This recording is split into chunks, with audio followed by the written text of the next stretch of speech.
Assalamualaikum warahmatullahi wabarakatuh. Selamat berjumpa lagi dengan saya. Kali ini kita lanjutkan materi jaringan saraf tiruan. Kali ini kita bahas salah satu metode dari jaringan saraf tiruan yang kita sebut dengan heteroasosiatif memori. Jaringan saraf heteroasosiatif memori adalah jaringan yang bobot-bobotnya ditentukan sedemikian rupa sehingga jaringan tersebut dapat menyimpulkan kumpulan pengelompokan pola. Nah, berikut ini adalah algoritma dari heteroasosiatif memori. Ya, yang pertama, inisialisasi nilai bobot awal. Yang kedua, set input, kemudian set output. Kemudian langsung kita melakukan perbaikan nilai bobot. Ya, untuk heteroasosiatif memori tidak menggunakan bias, ya. Setelah kita menghitung total dari bobot, maka kita lanjutkan ke pengujian, ya. Pengujian apakah target sama dengan output atau apakah output sama dengan target. Catatan bahwa heteroasosiatif memori ini memiliki iterasinya cuma sekali, ya, hanya satu kali penghitungan, kemudian langsung kita lakukan pengujian. Dan outputnya harus lebih besar dari satu, ya, minimal punya outputnya 2, ya. Bisa 2, bisa 3, dan seterusnya. Nah, dari algoritma tadi kita coba implementasikan salah satu contoh data seperti ini. Kita punya data input dan target, ya, seperti yang terlihat di sini. Ada 4 input, ya, dengan target 2. Inputnya dalam bentuk biner, ya, targetnya juga dalam bentuk biner. Nah, ini adalah target. Nah, sekarang kita cari outputnya. Apakah output yang kita cari itu sama nggak dengan target? Nah, kalau misalnya output yang kita cari sama dengan target, maka dikatakan output sama dengan target dan disebut sebagai berhasil, ya, atau sama. Nah, kalau misalnya hasil yang kita dapatkan itu ternyata tidak sama dengan target, ya, output tidak sama dengan target, ya, juga nggak apa-apa. Kita sebut saja bahwa untuk output ini tidak sama dengan target. Jadi nggak apa-apa, asalkan cara menghitungnya benar, ya. Kalau benar kita menghitungnya, ya tidak harus sama target dengan output. Dari data ini, ya, kita buat dulu arsitektur jaringan saraf tiruannya. Nah, karena kita punya 4 input dan 2 target, ya, maka bentuk arsitekturnya seperti ini. Ada 4 input. Nah, kita misalkan inputnya adalah X1, X2, X3, dan X4. Ya. Ini kalau dia 4 input. Tapi kalau 3 input, ya kita cukup X1, X2, X3. Dan seterusnya, ya. Kalau 2 input, ya berarti X1 dan X2 saja. Nah, di sini ada 2 target, ya. Berarti kita harus mencari 2 output. Nah, karena dia punya 4 input dan 2 target, maka bentuknya seperti ini, ya. Nah, kalau misalnya jumlah outputnya 3, ya berarti tinggal kita tambahkan lagi satu lagi di sini, ya, satu lagi model outputnya, ya, kita buat lagi bobot-bobotnya di sini, ya, dan begitu seterusnya. Jadi ini adalah contoh untuk ini contoh untuk 4 input dengan 2 target, ya. Kemudian di antara input dan output sini ada bobot, ya, ada W11, W12. Ini artinya bahwa bobot ini berada di input K1 dan output K1. W12 berarti bobot ini berada di input K1 dan output K2. X2 dengan output ini juga ada bobotnya. Nah, bobotnya W21 berarti dia berada di input K2 dan output K1, dan begitu seterusnya, ya.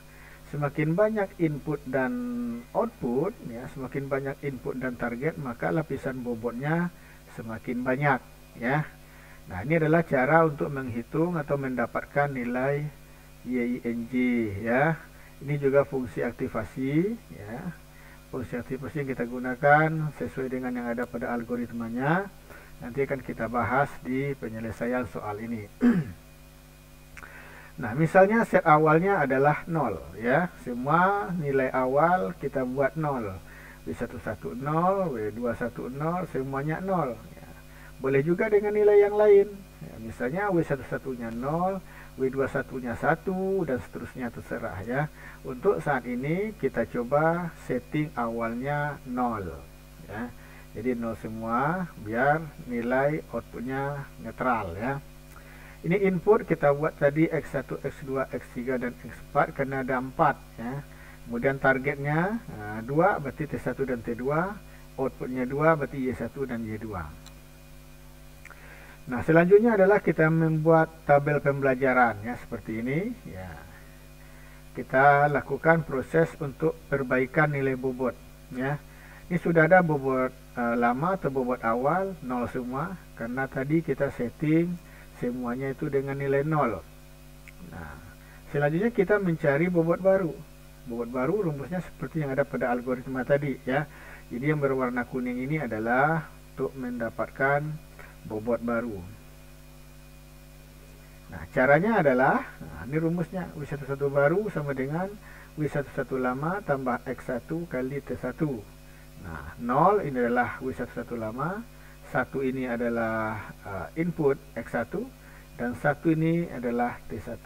Jadi yang berwarna hijau ini adalah bobot lama, kemudian yang berwarna kuning ini adalah input ya.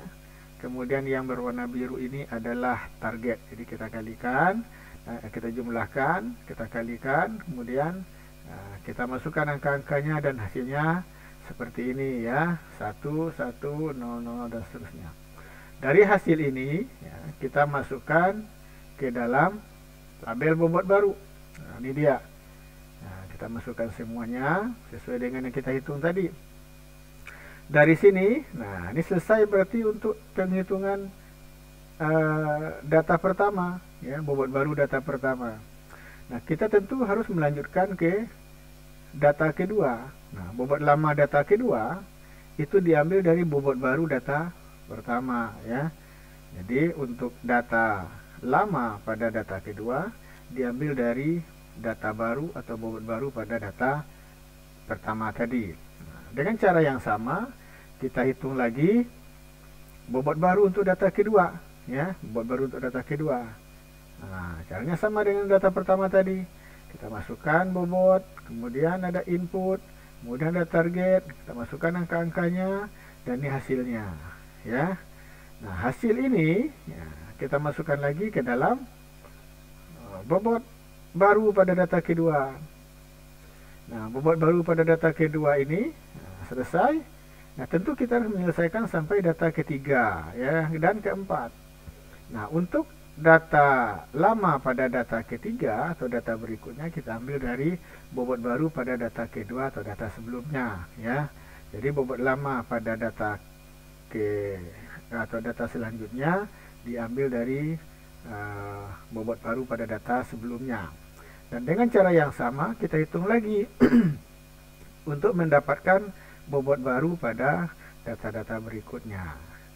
Setelah kita hitung ya, nah setelah kita hitung maka hasilnya berbentuk seperti ini ya.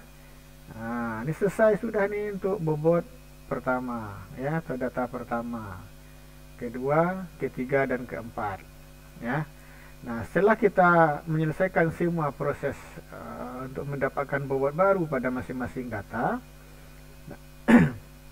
kita dapatkan bobot baru ya, bobot baru atau bobot akhir. Ini berwarna merah ini kita sebut sebagai bobot akhir atau bobot baru ya. Sehingga bobot baru kita adalah 21000012. Nah, ini dia. Nah, apa gunanya? Ini kita gunakan untuk pengujian. Jadi setiap pengujian kita harus mengambil bobot baru atau bobot terakhir ya pada bagian terakhir ya, dari tabel pembelajaran.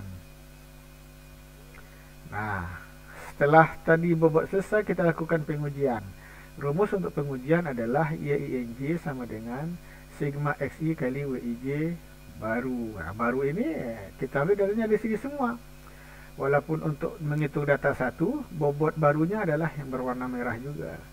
Untuk data kedua, bobot barunya juga yang berwarna merah. Data ketiga juga yang berwarna merah. Data keempat juga berwarna merah. Nah, kita hitung dengan menggunakan rumus seperti ini.